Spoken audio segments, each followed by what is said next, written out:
Hukum ibadah saat lupa terletak pada ingatnya. Bisa, sama seperti orang tidur. Antum ketiduran misalnya, ya tidur, bangun-bangun misalnya jam 9. Subuh belum dikerjakan, maka saat bangun jam 9 itulah waktu sholat subuhnya.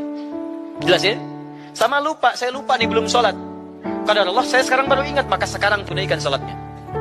Jadi waktu sholat bagi orang yang lupa adalah saat waktu ingatnya.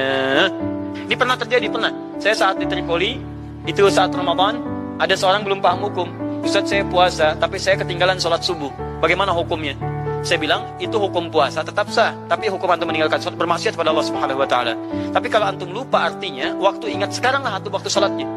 Jadi bagaimana Allah memberikan pada lisannya jalan untuk kembali mendapatkan pahalanya. Saking sayangnya Allah kepada orang ini. Terus bagaimana Ustaz? Sekarang saya belum sholat, sekarang antum sholat. Antum bayangkan 15 menit lagi sebelum maghrib, dia ketinggalan sholat subuh. Saya katakan, pergi sekarang kamu sholat, tunaikan.